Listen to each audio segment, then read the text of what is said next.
Talking about the International Day Against Drug Abuse and Illicit Trafficking. This is The Doctor Is In on the Ignition with Cold Seal. Cold Seal helps to relieve coughs and sore throats. That's right, introducing Cold Seal lozenges, your trusted winter relief. Get relief from colds and sore throats with the soothing power of Cold Seal lozenges, available in different flavors: ginger, cinnamon, honey, lemon, honey propolis, and orange vitamin C anise. Specially formulated for soothing relief. They're available at all leading pharmacies and retail stores nationwide. Stay protected this winter with Cold Seal. Right, let's get into the conversation this morning. We're talking to a pharmacist and the chairperson. Yes. Pharmacist and chairperson at PADA, that's PADA, Pharmacists Against Drug Abuse. I actually like that name, very cool. PADA. PADA. Yes, Because that's PADA. what you thought of. You thought of Scotchians and stuff. Yes. All right, Brandon, how are you doing this morning? I'm doing good. How are you? Very, very well, thank you. Let's get right into it, my guy. From your experience as a pharmacist. How does drug abuse typically begin? Okay, so when we're talking about drug abuse, it's something that is seen from different angles. Normally, there are situations that trigger what we call drug abuse. So someone is taking either illegal or legal substances, but for uses that they are not intended for. So when it begins, there are a lot of things that happen. There is an issue to do with peer pressures. There are some people who just recommend you for you to get fun, for you to enjoy. You have to take this and that. There are situations in life, stress, boredom. We have a lot of angles when we're looking at how. Boredom is another reason. Really? Absolutely. Yes, for sure. So let's find this out then. There's obviously illegal drugs, and then there's the drugs that you can get prescribed for that could end up being something you start to abuse. Yes. What are some of the common warning signs that you might see as a pharmacist for someone developing a dependency on prescription drugs? Okay, so with prescription medications, you tend to see someone coming in for an early refill, right? So these drugs that are abused mostly will be for, let's say, for example, you're taking it for pain, right? You're relieving pain. You're taking it when it's necessary to take that medications. But when someone then comes in with a different reason that they should be taking that drug for, that's a sign. Someone comes in with a prescription, definitely you have to screen it to see if it's not forged. You ask them the condition, you ask them the reasons why they are taking that medicine, and it's off and it's different from what it's intended for. Then you know that definitely something fishy is going on. Okay. All right. We also have in the studio Daisy Kahwenga, who is a consultant at DaTIS, which is Drugs and Toxicology Information Services. Good morning. Good morning. How are you? Very good, thank you. Good, Welcome to good. the show. Thank you. All right, so let's get back into our drug abuse situations that we might have. Are there any over-the-counter drugs? Actually, let's maybe define over-the-counter versus prescription. Yes. In case somebody doesn't know, what are the differences there? So with over-the-counter drugs are ones you can get without a prescription. So that's how you differentiate. Whereas the prescription drugs, you do need a doctor's prescription to get that certain medication. Okay. And so in terms of over-the-counter drugs that are prone to addiction, is that maybe the follow-up question? Yes, absolutely. Yes, so the over-the-counter drugs that are prone to addiction are things like your painkillers. So you find that your containing painkillers, some codeine containing painkillers can cause or lead to dependency. You also get some cough syrups. So you find that there's a lot of people that are addicted to cough syrups that can contain codeine or dextromethorphan. I think addictive ones, those are the ones How do you manage that? Because there's people say you're going to bronco, and that's supposed to be a cough mixture. Yes. Right? So how do do we know that now it's a problem? Yes. Like maybe I've had a really bad cough and you've prescribed For 2 weeks. that. And I've taken it and now I'm like, oh, I like the way I feel after taking this. I don't have a cough anymore, but I like the way I feel. Yeah. How do you then say to a person, my guy, take this one, but don't overdo it, or take it like this in a certain way that will not get you dependent on it?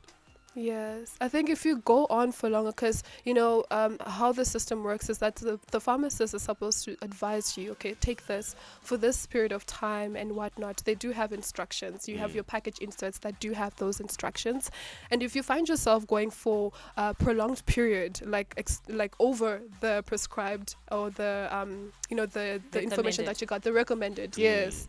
If you find yourself going over that, I think that's a cause for concern, and there's also a physiological adaptation that occurs called dependency, where you find that you need a higher dose to get the same effect.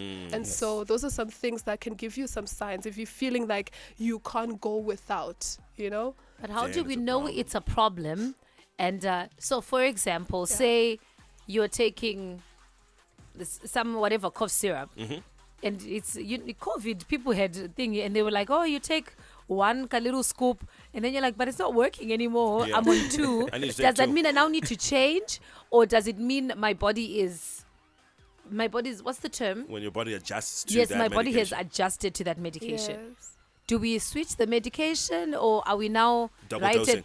Are we double dosing, and we are now heading into problem territory? Yes, never go beyond the prescribed term, I think. I guess you wanted to add something as well. Yes. So there are instructions. Take 10 meals 3 times a day and do not go beyond. But So 10 if meals you- is not working anymore, pharmacist. If 10 meals is not working, then there could be another intervention, or maybe due to the situation, because sometimes you think you just have it's just a cold flu, but it might be accompanied to what they call infections, right?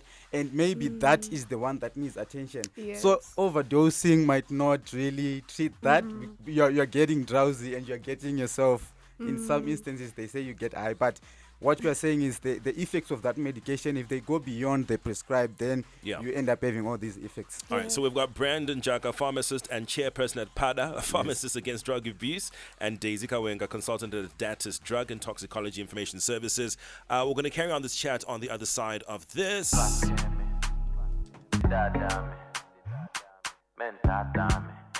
It's a throwback Thursday. Mr. Easy on this one. Pour me water. We are having a conversation this morning with Brandon Jaka, who's a pharmacist and chairperson at PADA, and Daisy Kahwenga, consultant at DaTIS. Am I getting that right? Yes, you are doing Oh. perfectly. I thank you. Which is the Drug and Toxicology Information Services.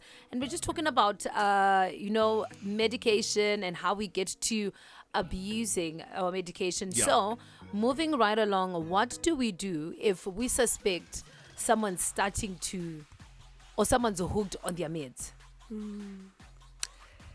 I think it's always important to approach the situation with empathy and understanding. So I think the way in which you approach the person is very important.